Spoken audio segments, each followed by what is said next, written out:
Hey there, On Tracker. Scott Graves here from the On Track Music Guitar School, and we are continuing with the blues unit. This is blues unit number 2. So we're going to expand upon the basic foundations that we have done so far. If you've not watched everything in blues unit 1, watch that first, okay? At this point now, we have laid down kind of basically what the 12-bar blues is. We know what a boogie shuffle is. We know what a backbeat is.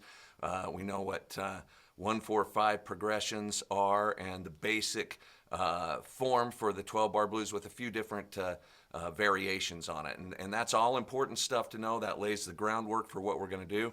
What we're going to do here is we're going to expand upon those things, and we're going to learn some different rhythmic feels and some different chords that will now begin to take you into a little bit more even bluesier direction. Okay, the stuff we've done so far was kind of based around rock, blues, early rock type of stuff. And now we're going to show you some things that will help you to take it even to a more bluesy direction, or just give you a different feel. Okay, so we're going to expand upon the knowledge that we've done so far. So I'm going to share my screen with you right now. We're going to learn some new chords, and let me see here. We have got this. Okay, so basic blues guitar unit 2, expanding on rhythm and feel. So open chord vamps using dominant 7th chords. That's what that says. My picture's in the way a little bit here, but what are dominant 7th chords? Dominant 7th chords are chords that have a 7 behind them after the letter name. So A7, D7, E7. That's also known as A dominant 7, D dominant 7, or E dominant 7, okay?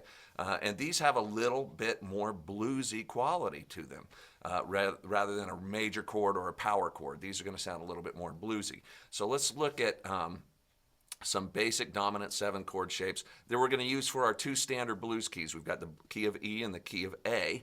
Okay, so there are going to be 4 chords that we're going to need to know to be able to play those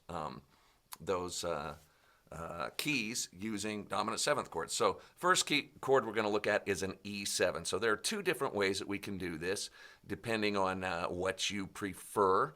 The first way is this E7. You see that looks like an E major chord right here with your pinky put down on the your fourth finger, pinky put down on the 3rd fret of the 2nd string.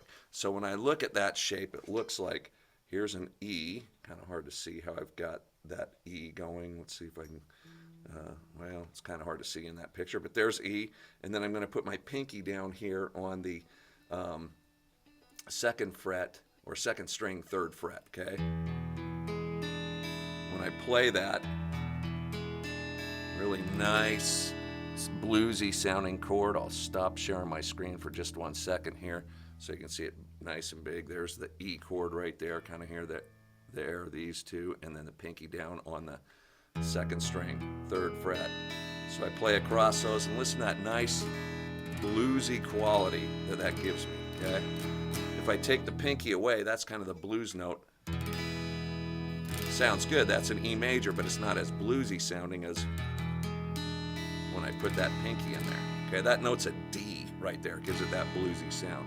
Let's look at another way to make a dominant 7 chord. And so I'll share the screen again here. Come on, screen. There we go. Okay, so the other way that we can look at it, this is a little bit easier maybe.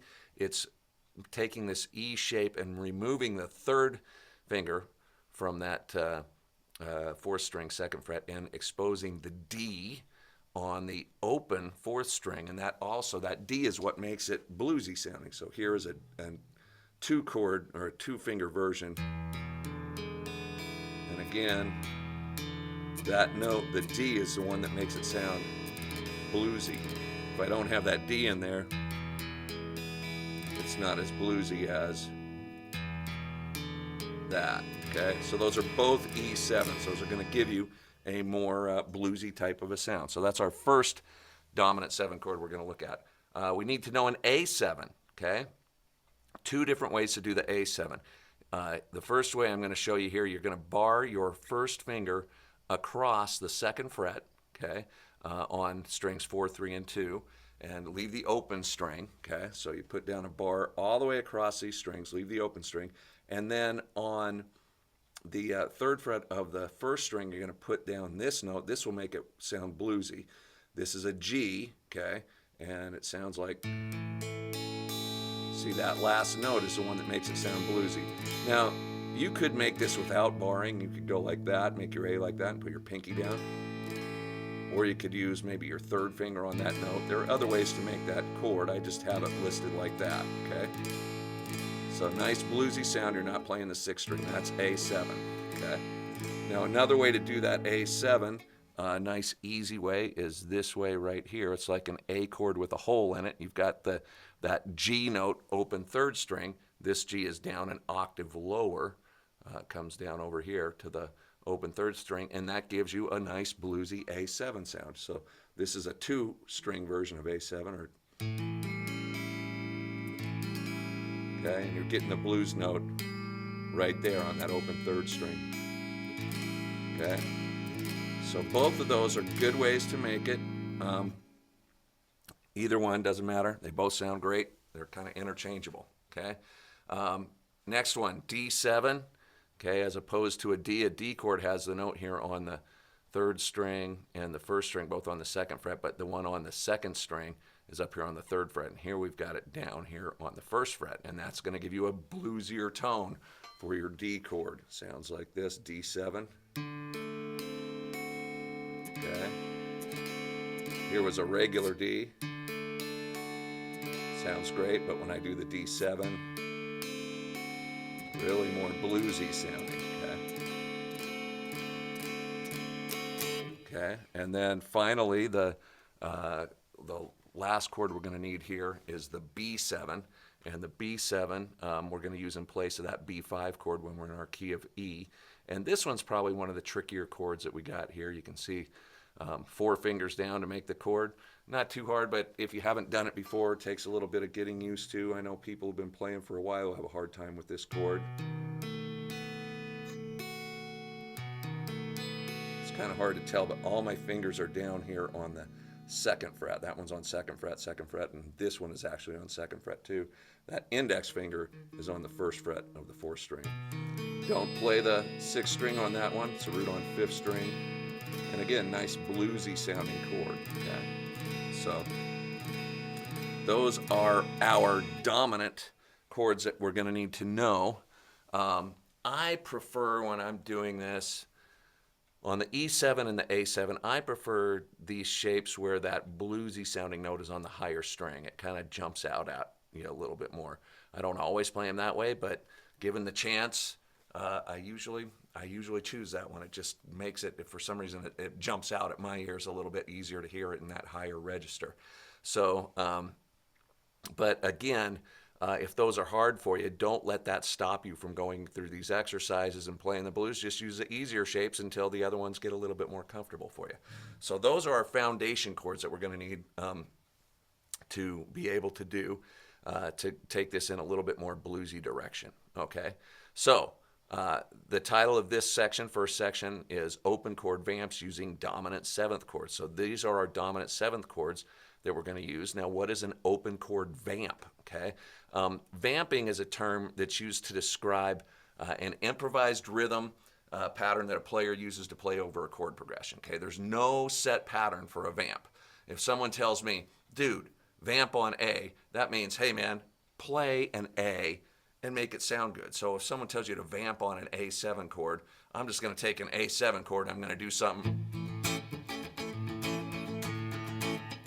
I'm just going to make it sound good, okay? I'm going to listen to the beat and feel the groove and make it sound good. So that's what vamp means, okay? What I'm going to do is I'm going to show you a couple of easier or kind of simple progressions, vamp-type rhythms that you can use over a blues, okay? And that's what we're going to look at first here. So let's look at this. Vamp example number 1, open chord vamp in E, okay? So on this open chord vamp, what I'm doing is I've still got my 12-bar blues progressions, the exact same order that we've done for the key of E, okay, where we were using that shuffle move. But now what we're going to do is we're going to use dominant 7th chords to do this move, and we're going to do this rhythm in it, this rhythm in this measure right here. When I look at this rhythm, there's 4 beats, 1, 2, 3, and 4, okay? Beat number 1 is a quarter note on the root of the chord. So I make my E7 shape, okay, either one of those E7s that you like, and I just play the root. So I just hit the root like that, the 6th string open. Now on this next beat, I'm going to strum the chord. I'm probably going to strum kind of the higher part of the chord, maybe not the whole thing. I could strum the whole thing if I wanted to, but I probably will strum like the highest 4 strings. So 1, 2, okay?